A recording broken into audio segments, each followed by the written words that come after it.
Magpie catch up number 5 of the season. Make sure you go and check out all the ones we've done previous to this. But today we are joined by the one, the only Brad Weber, Chief number 239, 100 games on the weekend. Brad, thanks for giving up your time, mate. Nah, no worries, Adam. Anytime for the Bay, mate. For the Bay. Hey, let's talk about it. Let's talk about it. Handicaps on the weekend. You mentioned it in your speech after the game. It sort of took a longer route and not a Super Rugby franchise wanted you other than the Chiefs in 2014. And then fast forward to 2022, you're running out for your 100th cap. How'd it feel? Yeah, it was incredibly satisfying to sort of tick it off. I must admit, I'm glad it's over. I'm glad that it's done. Like the week is just like it's coming up and it's all over social media. The Chiefs' social media just pumping it up. Like it's good for their content and stuff. And I'm getting 1,000 messages. Everything sort of under the sun. It's all kind of, I guess, adding to it. But I still loved it. Like I really appreciated everybody reaching out and all the messages and stuff. It was pretty cool. And yeah, so I guess a little bit like really stoked to get there. It's something I've been eyeing up for a while. And like you said, I sort of had a bit of a different way, certainly not the traditional way of making Super Rugby. And so yeah, it's just, I guess, nice to tick it off, and now I can just focus on the rest of the season. Yeah, I suppose there's a chance for you to sort of look back with all those messages and probably people that you hadn't heard from in a couple of years or had some sort of part in your journey along the way, but yeah, probably a little bit overwhelming. And we look at that. So 2014, you finally get picked up by the Chiefs, but you started down in Otago, in the Sharkies, and that's your try celebration. I don't know how many times you've thrown it up, but a fair few now. And then Waikato, and then you finally make it back to Hawke's Bay in 2016. Is that something you'd kind of eyed up ever since you left the province, or just the way it worked out? Yeah, I think I was always going to come back to Hawke's Bay eventually. Initially, Gareth Evans and I wanted to get as far away from home as possible when we left school, so that's why we chose Dunedin, and it looked like a bit of fun. So that was kind of the reason we wanted to have a bit of life experience, get away from home, and enjoy the university lifestyle as much as we could. And we certainly did that. We had a hell of a lot of fun down there, and yeah, I guess Waikato gave me an opportunity when things didn't quite go to plan in Otago, and probably had a chance to come down to Hawke's Bay earlier, but I thought that I owed Waikato some loyalty for them giving me the chance. So I made sure I stuck around for at least a couple of years with them before, eventually making it down to Hawke's Bay. And obviously, I'm born and bred always Hawke's Bay. Like the Magpies was always my team. Never really had a Super Rugby team, if I'm honest, to support. Didn't really like the Hurricanes, so it was always about the Magpies for me. So yeah, and then obviously Dad and Granddad both played halfback for Hawke's Bay as well. So I think it it wouldn't have been right if I didn't come back eventually. So yeah, really, really happy that I did. It's, still home. So yeah, I think we're pretty lucky that you eventually came back. And I know probably for yourself and for other people, you got a shot at redemption, because a lot of us didn't like you in 2015 when you scored a hat trick for Waikato taking the shield off us, mate. So good opportunity, I suppose, in the last couple of years to be involved in the shield and bringing that back to the Bay. Yeah, it was a bit of a relief when the boys finally won it back, because honestly, still to this day, whatever promo I go to, someone asks me why I did that in 2015, and no doubt you've probably had that question come through on the social medias as well. So it was I guess a bit of a monkey off the back that the boys got it back, and I can those people can leave me alone now. But it was worth it. I tell you what, it was worth it. Best week of my life after we won that game. So we'll do it all again. I imagine that Loggerwood's been through some things. Hey, we'll fast forward a little bit now. We're in 2022, and you obviously recently re-signed till 2023, both with New Zealand and the Chiefs. What keeps you here and not heading overseas? Obviously, some big money over there, and some of your ex-teammates over there at the moment. What keeps you here in New Zealand? It's a good question. Yeah, I've been very, very close to leaving a couple of times. I mean, like you said, sort of money overseas is kind of silly at times, and I guess I took some real good advice from Beaver, from Stephen Donald, and he sort of said to me years ago that when you leave New Zealand, be prepared to leave forever. Like, that's it. Don't be ready. Don't leave it to be able to come back or think like, or have any regrets. He sort of said, like, don't leave while you feel like you'd have regrets. And at the time, every time I was up to sign or go overseas, it was like, I still feel like I've got heaps left in me here. I haven't ticked off everything I want to. And I think I'd look back in 10, 20 years' time and regret it if I left early. So that's kind of been what's kept me here. And so far, really happy that I've done that. I guess it takes a little bit of courage and I guess a bit of backing yourself to be able to do it, because there's been a few times I've been like, wow, maybe the writing's on the wall, but I guess I just took a punt on myself and thought that if I gave it my best shot, I could get there. And so far it's paid off. Yeah, and I think you're probably a good lesson for a lot of people in like persistence, perseverance. When you had your debut in 2015 against Samoa, and then there was a bit of time between drinks, and finally pays off. And I mean, you're a bit of an American sports fan too, and you look at the likes of Tom Brady, LeBron James playing until their 40s, LeBron at 37 still ripping up the league. So in terms of you going overseas, there's probably plenty of time for that. Yeah, I'd like to think so. Geez, I don't know if my body will hold up till that, till Brady or LeBron. I don't have I don't get to avoid contact like Tom Brady does with LeBron or anything. So, but yeah, and look, I guess those guys are pretty inspiring. And yeah, like, to be honest, yeah, I'm 31 at the moment, but honestly, I feel the same as I did when I was 25. So at the moment, we'll just keep trucking on.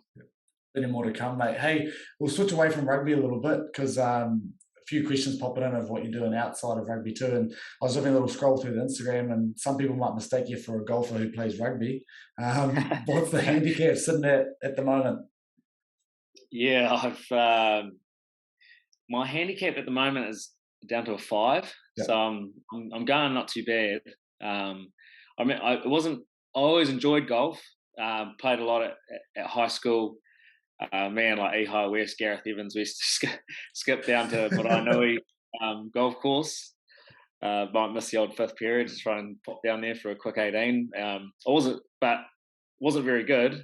And it wasn't until I probably moved up to the Chiefs in 2014 I sort of started taking it up a bit more seriously. And I started off at like a 24, I think, and slowly made my way down and had a couple of good rounds this summer, so it's dropped me down, and I'm struggling to play to a 5 at the moment, to be honest. So if you want to take my money off me, now's a good time to play me.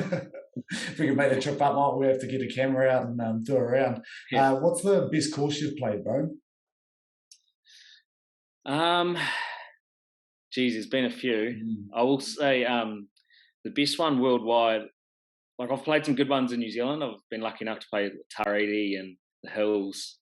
Kinloch is still probably my favourite, but overseas we played the Congressional Golf Course, which is in Washington DC, and honestly, the most phenomenal experience I've ever had. It's like somebody's just gone around the fairways with scissors, and just like it's just immaculate. The whole challenge of it too is a tough course, but the difference in holes, the layout, it was just. The whole experience, it was brilliant. So yeah, if I could play one course again before I died, it would probably be that. How good. And have you topped over Geordie? Have you topped over Geordie Barrett? Have you done a better round than him?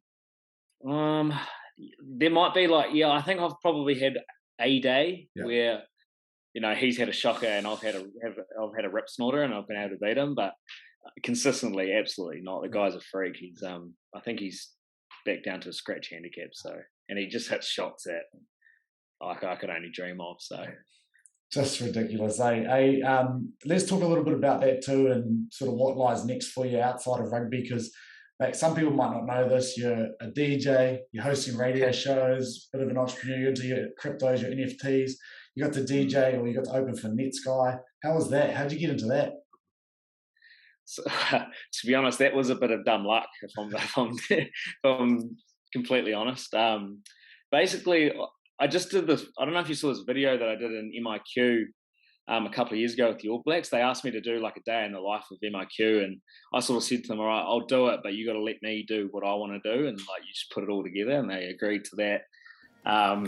And at the end, I basically said sort of how I'm like doing my time, how am I making the time pass, and I pretended like I was learning to DJ and like playing in front of this big crowd and stuff. It was right at the end, and anyway, Geordie FM saw it, and they quite enjoyed it, so they rang me up a couple of days later, and they were just like, hey, how about we set you a challenge? When you get out of MIQ, you come up to the studio and do a live hot set for 10 minutes. I was like, wow.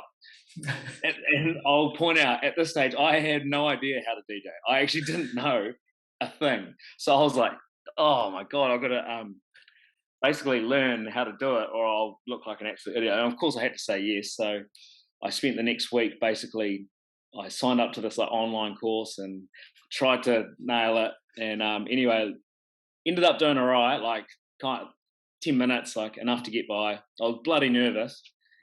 And then a couple of months later, I'm at R&V and I meet Netsky and his manager, who's a Kiwi guy, who used to go to Otago Uni as well. He was a couple of years younger than me. We had mutual friends, so we sort of got talking, and Anton Leonard Brown was telling them this big story about how I was DJing on Geordie FM and stuff, like just blasting it up.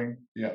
And next thing, a couple of weeks later, Josh, Netsky's manager, rings me up and he's like, hey Brad, it's Joshy bro, how you going? And I was like, oh yeah, how are you, man? He's like, mate, we're keen for you to open for Netsky at Spark Arena in a couple of weeks' time. And I just started cracking up. I was like, you've got to be kidding me. And I said, I've only been doing this for like 2 months max. I literally am a beginner. This could be a big flop. And he was like, no, like we know there's no expectations, but we think it would be chat if your name was on the poster for Spark Arena. So I said, I'll get back to you. Spoke to a few of the lads, and they were like, you have to do it. Yeah. You just have to do it. And I was like, well, there must be DJs thousands of DJs in New Zealand out there that would kill for this opportunity. They've been doing it for years, and here I am, 2 months into my budding DJing career, and I get to open one of the biggest drum and bass acts in the world. So anyway, they were like, yeah, but you can't give up an opportunity like this. So I said, yeah, I'll do it, and managed to I was up there for 45 minutes, put a set together, and managed to nail it. So yeah, it was a good buzz, but yeah, funny how it all come about. Yeah. How good. Like you said, man, people will be dying for that opportunity. Here's an All Black who's just started off taking the piss really, and now he's something up for the next guy. Unreal. Yeah. So the discs are put away for now, though. You've hung those up? I get them out every now and then, just when I have a spare moment. I really enjoy getting them out at like house parties and stuff. It's good fun with the lads. Like I'll get up for a little bit. Some of the other lads kind of dabble as well, which is quite cool. So they'll have a little turn. We had Sammy Kane's 30th a couple weeks ago, maybe a month or so ago, and we got them out that night, and it was really good fun. So it's cool like that. I've put a couple of mixes together and I put one from Spark Arena, the one from Spark Arena on SoundCloud, and I look back on that and it's like real amateurish. But like it's quite cool to see sort of where you started, and then because I did another one on the end of year tour, which I was like a lot more happy with, and yeah, so that's up on SoundCloud as well. So I like get it out every now and then, try to put something together, but it's just cool to have with your mates at a house party, I reckon. Yeah, or when we get the Magpies in later in the year, we might have to get you on the Jogg's Main Day opening sound for our podcast coming up. So no worries. We'll get it up in the gym and just have a bit of a rave. Have the boys pumping. Yeah, absolutely. Hey, I'm going to test you, mate. Obviously, you had your 100 caps on the weekend, and I've been testing all the boys sort of on the teams they play for, and you've been in the Chiefs too long. I'm not going to test you on your Chief knowledge, but I'm going to test you on the number 100, mate. So I'm going to start you off nice and easy here. Who was the first All Black to get to 100 caps? That was Richie McCaw. It was Rich McCaw. Bang on. He's also the most capped All Black. That's a nice one here. We're going to go to American sports. Name the NBA player to score 100 points in one game. That would be Wilt Chamberlain. Wilt Chamberlain. Boom. 2 from 2. I love that. 2 easy ones to start. Appreciate you, Adam. Hey, look, no worries, mate. Only one person's gone 3 from 3. So 4 other Centurions for the Chiefs have captained the Chiefs. Can you name them? It would be Liam Messam, Mm-hmm. Sam Kane, Yeah, Aaron Cruden, correct. and myself. Can I use Yourself myself? I've excluded you. There's one other one. Okay. Brody. Brady, there you go, the guzzler. Yeah, he snuck it in there, mate. Can you name the other 3 just off the top of your head for a bonus point? Yeah, Tanado Latimer, Hicka Elliott, and Stephen Donald. Suppose you got fed that all week last week, eh? Well, I played with all of them as well, so that helps. Yeah. And like we've got like a wall with their photos and stuff all up, so I walk past them every day. Yeah. Sweet, mate. Oh, I thought, when I was running that quiz, I thought, these are going to be some tough ones, way too easy. Way too easy. I'm going to have to hit you harder when we get you on the pod, mate. Because you've been interviewing some of the other lads that don't have too much in between the ears. Like you. That's exactly it. I don't want to stitch anyone up. We'll finish off, mate, before I let you go with some fan questions. We've got some good ones here from Vader Matchett. Who's your favourite person to sit next to on the bus? Geez, it's a good question. Angus Tuttervale. He's he's got great chat. He's funny. We bounce off each other pretty well. He gets along with everybody. So only problem is he's a bit big. Yeah, you know? Yeah. I was going to say, well, you guys probably match quite well then on the bus. Yeah. He probably quite enjoys it. Yeah, no fighting over the arm room. Hey, G-Balls, Gareth Evans. What's his favourite line from Happy Gilmore? Oh, so many. Jesus. My favourite one would be "You're gonna die, clown." I hate that clown. Yeah. You're gonna die, clown. That seems every time. I'm gonna have to get the video up and put it next to you as you're doing that. As you repeated that, that's good. We got another one here. Have you missed not being able to pull on the Hawke's Bay jersey in recent times? Yes, I have. It's been like, don't get me wrong, I love playing for the All Blacks, but that's been the thing, especially in 2020. Like I didn't play much for the All Blacks then, so because we couldn't come home, I wasn't able to play any games for Hawke's Bay that year. So is what it is. But it's a tough one, because obviously we'd love to see you out there, but at the same time, if you're playing for the ABs, then we're just as happy. Well, it's a tough one. Exactly. If I'm playing for the All Blacks, then I'm happy to not be playing for Hawke's Bay. But if I'm not to be picked for whatever weekend, then I'm always in Fozzie's ear to release me for Hawke's Bay. But he's kept this old bugger in the cotton rules. We've got one from CJP here. When are you starting refereeing? Might be a shot at the classic halfback and the refs here. Yeah, I've floated the idea of trying or giving refereeing a go. I would do it maybe at club or school level or something, but